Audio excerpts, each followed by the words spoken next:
हम अपनी कथाओं में इस बात को बड़े जोर से कहा करते हैं और आपको ये सूत्र भी दे रहे हैं कि आज के बाद चाहे रामायण की कथा हो, भागवत की कथा हो, महाभारत की कथा हो, कोई भी कथा हो, आपके घर पे उस धर्म ग्रंथ की पुस्तक है तो उसको पढ़ के आइए, कथा को श्रवण कीजिए और टैली कीजिए। आप पूछोगे क्या लाभ होगा?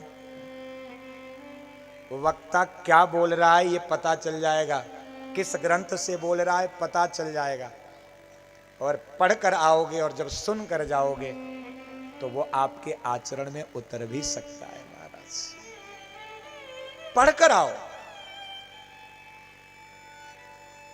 यहां इतनी युवा पीढ़ी बैठी हुई है, मैं अतिशयोक्ति नहीं कह रहा, पर सत्य इसमें से 90% लोगों को हनुमान चालीसा नहीं याद होगा। सत्य कह रहा हूं। इसमें से अधिकतर लोग ऐसे होंगे जो रामायण की पहली चौपाई नहीं बोल पाएंगे, गीता के पहले श्लोक का उच्चारण नहीं कर पाएंगे। क्या कारण है? कभी चिंतन किया? और बात करोगे सनातन की, बात करोगे धर्म की, रक्षा कैसे होगी? कैसे उसकी रक्षा करोगे? अपने सनातन की संस्कृति की रक्षा कैसे करोगे? तब कह रहा हूं, शब्दों का चयन करना, शब्दों का उच्चारण करना सीख जाइए। शब्द ब्रह्म है, और इन शब्द ब्रह्म की मर्यादा जिस दिन आपने जान लिया, उस दिन से आप सबके जीवन में कथा की मर्यादा अपने आप स्थापित हो जाएगी। महाराज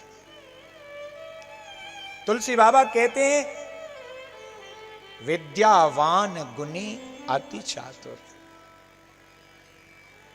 पढ़ा लिखा व्यक्ति विद्यावान का अर्थ निकालेगा, इन पदों का विग्रह करेगा और विग्रह करके इन पदों में दिए गए सार तत्व को निकालेगा। और साधारण व्यक्ति कहेगा विद्वान है, हनुमान जी विद्वान है। विद्यावान और विद्वान दोनों में क्या अंतर है? इन दोनों पदों के अर्थ में क्या भिन्नता है? महाराज शब्द ब्रह्म की चर्चा कर रहा हूं, तब तुलसी बाबा की चौपाई की व्याख्या कर रहा हूं। आप सब आजकल देखते होंगे फेसबुक पर एक शब्द आ रहा है, बहुत जगह लिखा हुआ आपको मिलता होगा, व्हाट्सएप पर आपको मैसेज आता होगा, अवतरण दिवस की बहुत बहुत बधाई।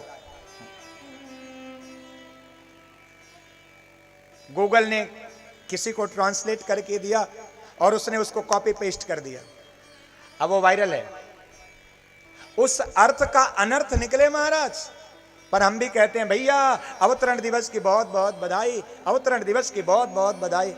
कोई पलट के पूछे कब तेरा अवतार हुआ, बता जरा मुझे, कब तू अवतरित हुआ है? क्या इतनी मर्यादा गिर गई शब्दों की? बिना उसका अर्थ जाने हम उसका प्रयोग कर रहे हैं, क्योंकि गूगल बाबा ने दिया है, चैट जीपीटी ने दिया है। वाह रे वाह, जो अन्वेषण हमारे ऋषियों ने किया, ध्वन्यात्मको आकाश आकाशात्मको ध्वन्य। ये आकाश क्या है, ये शून्य क्या है? शब्द ब्रह्म है, ध्वनिया ब्रह्म है। और उस शब्द की मर्यादा को तार तार कर रहे हो, और उस शब्द की मर्यादा को बिना समझे, बिना उसके व्याकरणिक अर्थ को जाने आप अपने जीवन में प्रयोग कर रहे हैं। लाभ मिलेगा महाराज? कभी नहीं मिलेगा। मैं एक घर में गया, उन्होंने अपनी बेटी का नाम रखा था श्लेष्मा। हमने कहा श्लेष्मा का अर्थ क्या होता है? बोले महाराज जी ये अर्थ वर्थ हमको नहीं मालूम, हमने अपने बेटी का नाम रख दिया श्लेष्मा। कहीं पढ़ा था, कहीं सुना था।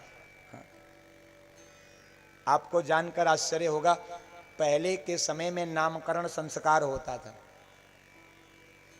16 संस्कार हैं मानव जीवन के, उसमें से एक संस्कार है नामकरण संस्कार। और जब वो लग्न मुहूर्त आता था, उस लग्न मुहूर्त से जो अक्षर निकलता था, उस अक्षर के आधार पर उस बालक का नामकरण ब्राह्मण के द्वारा किया जाता था, विद्वान के द्वारा किया जाता था। और आज मैया के गर्भ में लाला है। अब मैया कहती ए जी हमरे नाम से नाम रखाएगा, तो पति जी कहते हैं नहीं हमारो नाम रहना चाहिए। तो आधा पति का आधा पत्नी का मिला के उल्टा सीधा नाम, भले उसका कुछ भी अर्थ निकले वही नाम रख दिया जाता है। श्लेष्मा नाम रखा था। अब आपको बताऊं इस श्लेष्मा का अर्थ तो आश्चर्य में पड़ जाओगे। जैसे वो महानुभाव पड़ गए, नाक की मैल को श्लेष्मा कहते हैं। रखो उन बिटिया का नाम, बुलाओ बिटिया को यही कह के। क्या जमाना आ गया महाराज, बिना व्याकरणिक प्रयोग के, बिना कुछ भी जाने किसी भी शब्द का प्रयोग कहीं भी चिपका दे रहे हैं।